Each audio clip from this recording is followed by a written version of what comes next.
Welcome back to the show where we run you through all the Dolphins news you need to know about. After running through the news you need to know about, we run you through the fan Q&A where we answer Dolphins fans' questions. This is the best episode that I think is in terms of news the last 2 months. We actually have a lot of interesting things to talk about on today's show. I'm very excited about it. The last few episodes, have been pretty dead because of the dead period, but stuff is starting to really move, and I'm very excited about it. We're getting closer and closer to preseason and the regular season, and things are starting to kind of pop off here. Very excited to talk about some of the moves that we made and some of the rumors that are going on. So this first news story comes from Pro Football Rumors. Let's start with some of the smaller stuff. Dolphins have signed second-round pick Javion Holland to a deal, finally. Obviously, a part of a really awesome class that I really like. Some of our day 2 picks included, obviously, Eichenberg and Hunter Long, who I love. I think those 2 players are going to be pretty good. And I really, really like Holland. And everything that we've heard from Holland, from rookie camp to mini camp, the coaches have been very impressed, according to the beat writers around the team, which is awesome. Very excited about that. Apparently, he's been moved around. And with all these rumors that X is going to be moving on, the Dolphins have accumulated significant depth at that position. And they even added up to it, and we're going to talk about that later, but they have so many people that can move around. I mean, Eric Rowe, people forget, was a corner, and I think he could still play in the slot at a pretty decent level if he was needed to. Obviously, his days on the outside are over. I do believe that. But, they signed Jason McCourty. They have Brandon Jones. They have significant depth at that position. Obviously, Igbenogany, who's hopefully can develop into something really nice. And, people forget, even I forget sometimes, that, if you go back and look at Igbenogany's college stuff, he's a physical, man-to-man, can run like the wind, bump and run type of corner. So hopefully he can develop into that in the National Football League. And was a playmaker after he either on punts and kicks or when he got the ball in his hands, he made things happen. So he's good in the open field too. So he has a lot of potential. Obviously, I think we're kind of quick to judge on him, and I've been guilty of that too. But again, he's going into his second season. So hopefully he can develop into something. But again, the Dolphins have really, really, really, really done a great job of securing and making sure that they have a lot of different bodies and good players, good rotational players, good role players that you can move around on the back end. And since the secondary is it's the sun, I don't even know what analogy I was going to make there. It's the sun in the solar system. It makes everything go as the secondary, and is very, very important. And lost my analogy there, but it doesn't matter. The point is that it's really, really important, that position for this defense. You have to be able to cover one-on-one in this defense. You have to be able to move around in this defense. Those are the 2 most important things, especially since Brian is more aggressive, which I think this defense will be less aggressive this year. Even if X leaves, I think the pass rush and our ability to rush just 4 will take a lot of pressure off of Brian and not have to pressure as much. I think you'll see less big plays, and I actually think you'll see Byron Jones play better because of that. Not only that, but he'll be more healthy. But again, I think, you kind of forget sometimes, even though X is a great player, and if he does leave, it's going to be sad to see him go. They've done a good job of having people behind him. And even if someone went down, they're not going to lose a lot. X is a top 3 player at his position. You're not going to get that. And you're not going to replace that quick. But Byron Jones still has the ability to be a top 10 corner. You've drafted a first-round corner. Javion Holland is coming in, who can move all around the defense. Same thing with Brandon Jones. Brandon Jones can play in the slot if you need him to. And you have McCourty. So I think we do forget that, hey, there are a lot of young guys behind him. And there's a lot of veterans guys there now that can kind of fill in that role. And even I forget that sometimes. So even if X does leave, the defense is still really good and really talented, especially when you sit down and get over the overreaction of losing him. and just kind of sit down and look at the roster, was like, okay, what is it gonna look like? It's like it's pretty good. I mean, it really is. So, it just reminded me of that when I saw, oh yeah, Jalen Holland, we signed him, and then you think about all of the other things that are behind X, and it's like, wow, they have really done a great job of strengthening something that is so very important to the scheme. So shout out to Holland, and like I said before, he's impressed the entire coaching staff. So from what they've seen so far, which is just I mean, this defense is just so good, man. They've done such a good job with it. So let's go into the next news story, and this also involves the defense and strengthening it. The Dolphins have signed Shaquem Griffin. Shortly after meeting with the Miami Dolphins on Monday morning, Shaquem Griffin agreed to a one-year deal. And for Shaquem's career, he has 25 tackles, 1 sack, and 1 pass defense across 46 games. So, when you look at the body of work of Shaquem Griffin, if you even go back to some of the college stuff, he's such a versatile player, and I think he fits this scheme more than he would more of a traditional 4-3 scheme that the Seattle Seahawks run, cover 3, cover 2, some 3-4 fronts, but it's more traditional. Our defense maximizes what you do well, and it finds, okay, what are you good at? This is what it's the same thing with New England. Just like Bill Belichick does, he finds people that can do a specific thing. He accentuates that, even if he is a role player, and he puts him in the best position to succeed. And that's what makes me excited about the Shaquem Griffin signing, is because Brian finds the places you fit and accentuates that so you could be the greatest player that you could possibly be. And he doesn't pigeonhole people and try to fit something that doesn't fit. A lot of coaches do that, and we hear that with, they have the egos, this guy might not be great in a 4-3 system, but who cares? And that was a lot of, I'm getting off track here, but that was a huge part of why this team and some of the poor decisions they made in free agency, and even in the draft over the last 10 years on other regimes, that was a huge problem. Signing people that didn't fit what they were trying to do, drafting people that didn't fit what they were trying to do, and especially 2011, if you look at that 2011 team, it was a really good, really talented team. But there was a lot of pieces that really didn't quite come together because either they didn't fit the scheme, and the quarterback was a huge issue. But that was one of the bigger reasons this organization has kind of just flip-flopped over the last 10 years, especially from 2010 to 2020, was just, I should say 2010 through 2018. They kept doing that. They would sign people in free agency that didn't fit. I mean, Mike Wallace did not fit the Joe Philbin offense. That's one of the bigger ones. He did not fit that offense at all, and it was a terrible signing. I mean, there were so many different ones, so many players being misused. Carlos Dansby, Kevin Burnett is another great one. Those are guys that were great players, and they were still kind of there and good, and they went on to be good players in other places. They just didn't fit what we were trying to do. And that's why I love the Shaquem Griffin signing, is because he does fit what we like to do. He's a very versatile player.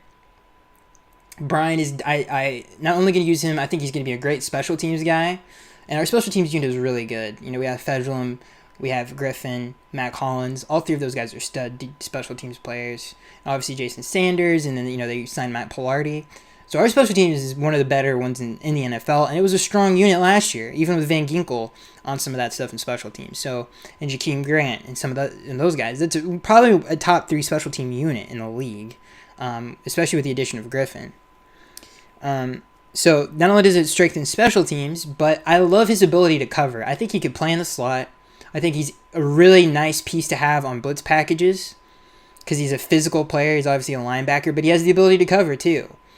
So I think he's a versatile piece that can be moved around and be used in many different ways, and I think it helps out the defense. Makes the defense faster, makes the special teams better, the coverage ability even better. And, it allows Brian to, maybe if you want to go to a nickel package, you don't really have to because Shaquem's there. And it's like, okay, we can kind of get big on passing downs if we wanted to. And you see Shaquem in the slot, you're like, well, they could blitz him and he can take on a tight end easy.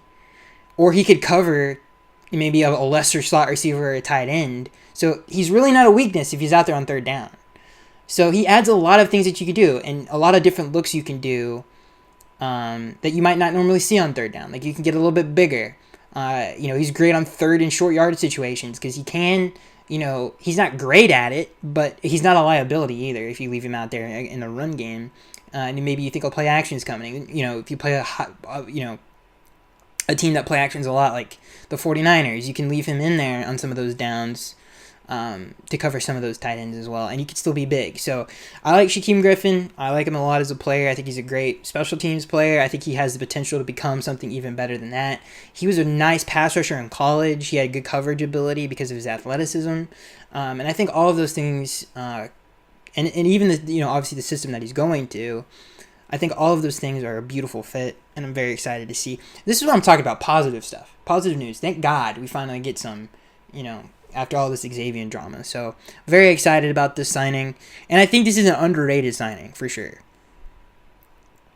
In other news, this is smaller. The Dolphins have signed Cre'Von LeBlanc from the Philadelphia Eagles. A lot of people are speculating this is kind of a sign of Xavier moving on, and the trade kind of becoming more official because the Dolphins have signed another DB for maybe depth. Some people have brought that up. Who knows why they did it? I mean, if you look at LeBlanc's career, last year with Philly, he played in 9 games. He only started 1. For his career, he only has 2 interceptions, and that was his first year with Chicago. So this isn't someone that maybe depth, but you're not going to count on to or you don't even really, and especially an Eagles defense over the last 2 years that has been pretty bad. Its front has been great, but its back end hasn't been the greatest. It's been a pretty big weakness of the team. So you don't really want to count on this dude to play significant time, but maybe they see something in him. He's a physical player. I don't really like too much about him. So we'll see how they use him, but I don't necessarily agree that this signing is like, hey, he's gone. I don't really think that.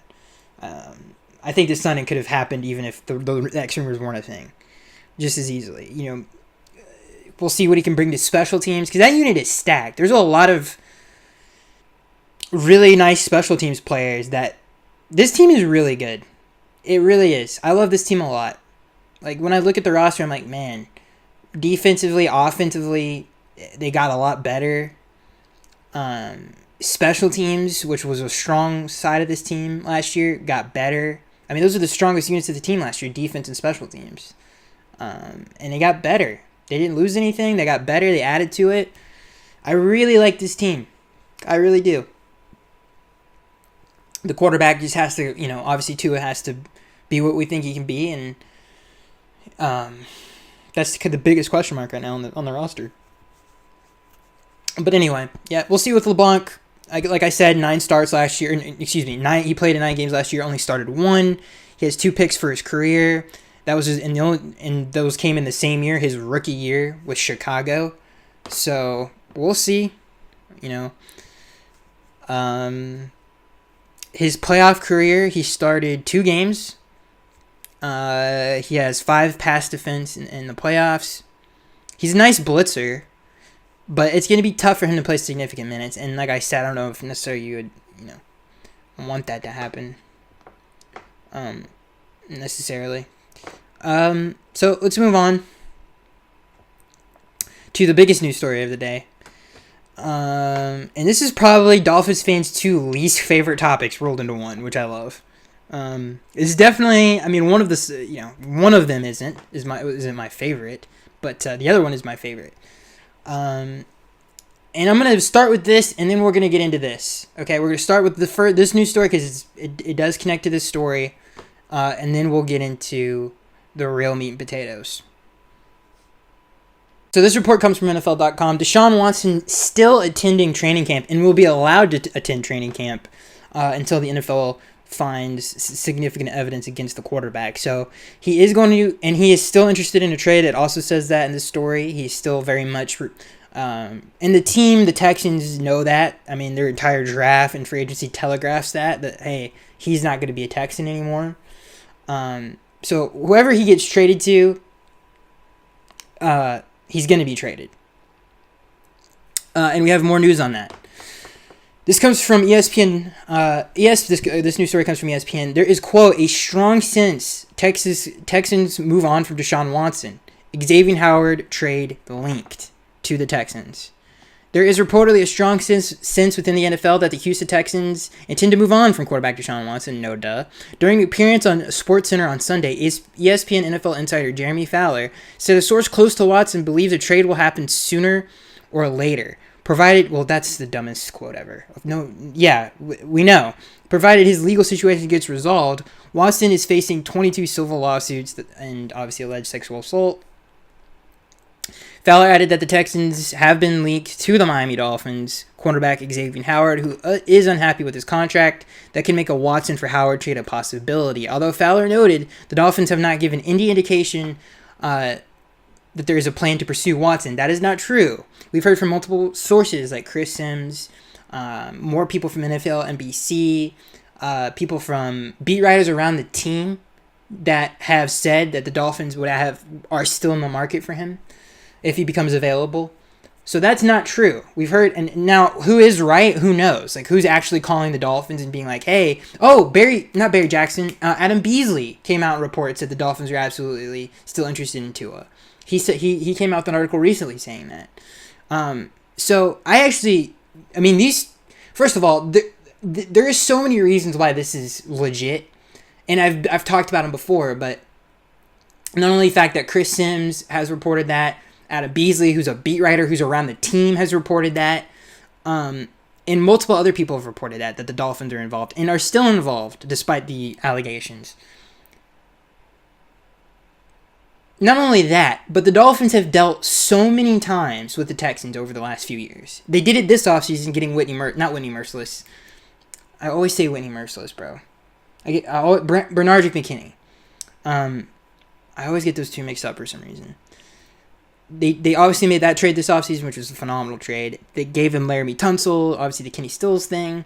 They've made multiple deals with the Texans over the years. I think they got Ben Scarlett in a deal recently, which they did. I don't know if that was was that in the trade or was that in free agency? I can't remember.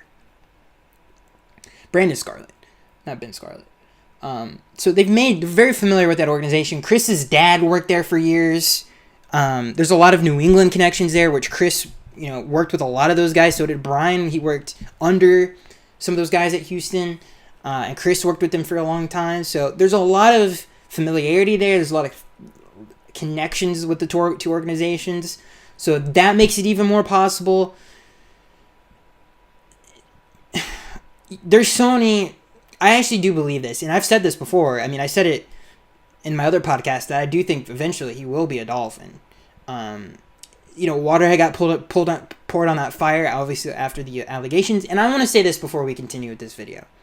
I am not talking, and it is kind of no duh. Like, I love when people say this when they're discussing Deshaun. Obviously, this dude may or may not have done terrible things. We're not talking about that. I'm talking about the football side of these things. So I know this is not Law and Order, okay? This is not what you guys are listening to. I'm not going to talk about that. I'm just talking about the football side of it. From the football side of it, obviously he went through all of those allegations. There's the connections between Houston and Miami. We get this report from Adam Beasley. We get this report from Bleacher Report and ESPN saying that there is a strong sense that the Texans are moving on from Deshaun Watson, and Xavier Howard is linked to a trade for Deshaun Watson. We know X is unhappy. We know the Dolphins have stacked first-round picks reportedly for a quarterback in case Tua doesn't work out, whether that's in the draft or free agency, or for a trade. So we know that is a thing. We know all of those are a thing. Those are all the facts of the situation. Okay? All of those things point to, hey, probably going to be a Dolphin. You know what I mean?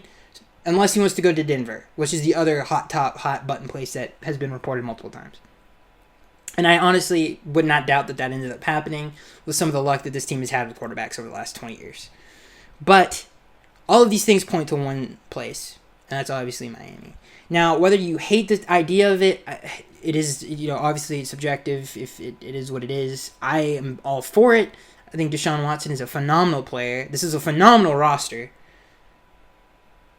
It's kind of a no-brainer, and this is another side of it that I want to talk about that people aren't talking about. There was a report, I have been following this like a bloodhound hunting a dang fox, okay?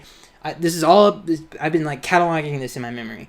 There was also a report from, I believe, Bleacher Report. You guys can look this up. Can easily find it. And this was at NBC Sports as well. That Deshaun Watson's value has went down because of the allegations. So if that is true, which I don't necessarily believe, when they say value down, it's like, oh, it went from 4 first-round picks to 2 or 1. Like, it's not like it's going to be significant. In the report, it did say that you could get him for 2. That's bull. You're not getting Deshaun Watson for 2. I don't care what he did. You're not getting him for 2. That's just not... There's no way they would give him up for that. And not only that, but the market for him is so crazy that the bidding war would get out of hand. It's just not going to happen. But reportedly, his market has gone down a little bit because of it. So that's another factor into this. It's like, well, how much will the Dolphins really have to give up for someone who is kind of in a bad place right now? Who knows? And X is obviously unhappy. They're interested in him. And I want to say this about Houston. They've done a very good job of navigating, restarting their team. They've made some really nice trades with us. They got Shaq Lawson. They got Anthony Miller. They got Tyrod Taylor this offseason. They drafted the grown man out of Stanford. I can't remember his name right now. People know what I'm talking about. I can't remember his name. Who a lot of people like in the NFL. Like him in the NFL. So they've done a pretty good job with a whole lot of nothing. Obviously, they have a strong New England ties and Baltimore ties. So the guys that work there now know what they're doing. So I believe that if they did get X, they wouldn't want much more. And they're desperate in need of picks. And they're trying to restart. So all of those things lead to a great partner with the Dolphins who have tons of picks and obviously a great player in Xavier Howard that they could use to restart their team. And I think X is from Houston. He went to school at Baylor. I think he is from Houston. I know he's from Texas. So, I don't know. That's everything. That's literally everything that I've ever reported on this show that we just talked about. It's a fascinating story. It's a fascinating situation. It would be the greatest trade in the history of this franchise. It would be up there with Don Shula. And I believe Paul Warfield was a trade as well. To me, after 20 years of sewage, this is the greatest trade. And it could kickstart a dynasty. And I really do believe that. It's going to be tough. The AFC is loaded. I don't know how many. At least one. Because you have to deal with Patrick Mahomes, Lamar Jackson in Baltimore. You got, obviously, Josh Allen in Buffalo. Bill's still alive. So, there's still a lot there. But you're getting him for 15 years. Maybe more. Because of how quarterbacks play now. He's a fantastic player. I know a lot of people think of Deshaun as maybe more of a dual threat guy, but he's one of the best pocket players in the league. Like, if you just said, hey, who are the best pocket guys in the league, he's easily making the top 10. Easily.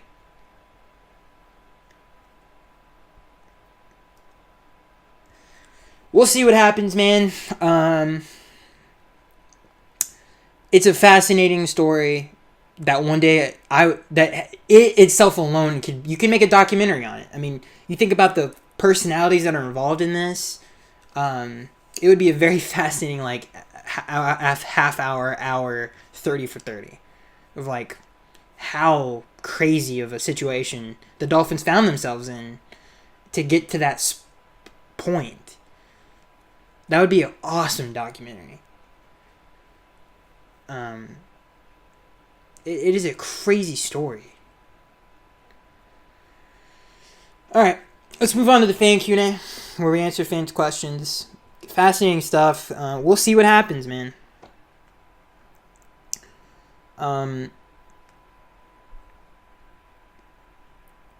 There's so many different things that could go wrong. Obviously, the legal issue.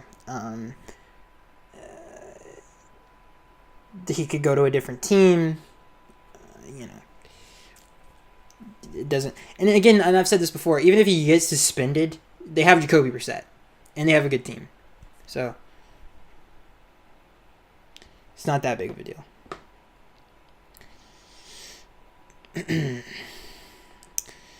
All right, let's get into the fan Q&A where we answer fans' questions. This first question comes from Alec. He says, pick one DB, linebacker, and D lineman as defensive standouts this year, and what are their stats? Cool, that's pretty interesting question. DB, I mean, okay, definitely Holland. I think Holland / Brandon Jones, I think, are going to have fantastic years. So I'll pick Holland because he's more of an unknown, I guess. Linebacker, I'm going to go with definitely McKinney. I think he's going to be fantastic. His stats are going to be crazy, especially with Jerome Baker. D lineman, obviously Jalen Phillips. I think he's going to have a fantastic rookie year. And as to what are their stats, that I don't know. But I think those are your guys. I think, to answer your question, Alec, I think those are the guys that for sure are going to stand out.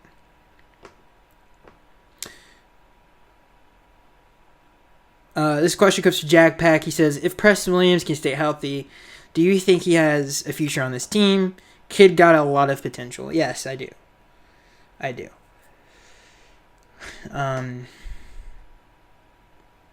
He does have a lot of potential. Obviously, he's dealt with a lot of injuries, but he's very great.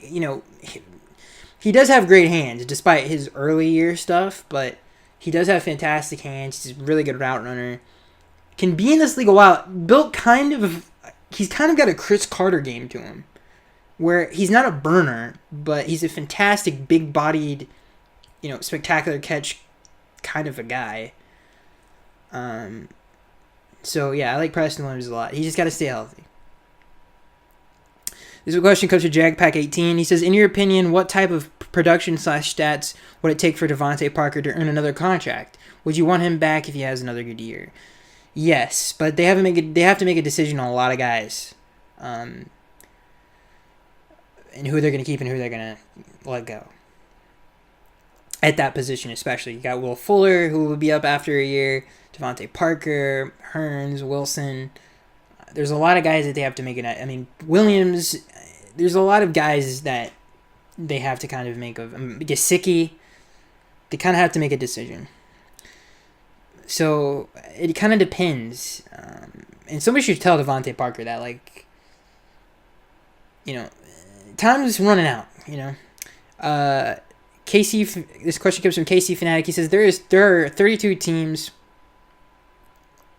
NFL teams. Question, do you think our defense will be in the top 10? Do you think Tua can break into being a top 15 quarterback this year? Yes. I mean, our defense was in top 10 last year, 6th in scoring, one of the best third down defenses in the league. Nasty defense last year. It got better. It's easily going to be in the top 10, maybe in the top 3. Can Tua be a top 15 guy? Yeah, he can be. He has the talent to be. We'll see what happens, though. Top 15 is kind of tough, especially in this era. It doesn't sound like it is, but when you start going through the names, you're like, man, there's a lot of great quarterbacks in this league. There really is. And I've done this before where you're talking to people like, no way that guy's a top 15 quarterback. And then you go through the list and you're like, I mean, there are 15. Out of the list of the 15, there's a lot of good guys here. So it's tough to break that top 15. But I think he definitely can do it. We'll see if he will. This next question comes from Alex. He says, do you think Van Ginkel, Alex West, he says, do you think Van Ginkel and Jalen Phillips will be our top pass rushers for the future? Yes. 1,000%. Van Ginkel can really turn into something. He's got an all-around game. He's a good defender. He's a good run defender. He's a good pass rusher. I think the knock on him is he kind of needs to add more to the toolbox. But I kind of push back on that and be like, listen, there's been a lot of Hall of Famers that have had 1 to 2 moves, and they're just really good at that, and there's nothing wrong with that. So I don't think that's a big deal. But yeah, I think those are just when you look at the roster, man. There's so many. It's one of the better teams that it's the best team I've ever covered doing this show, and it's not even close. So that is it, ladies and gentlemen. I hope you guys enjoyed. Let me know what you think down in the comment section below. It's gonna be funny to see Dolphins fans kind of react to their most two hated things in the world, Xavier Howard and Deshaun Watson. We'll see how that kind of comes out, and I'll see you guys in the next one.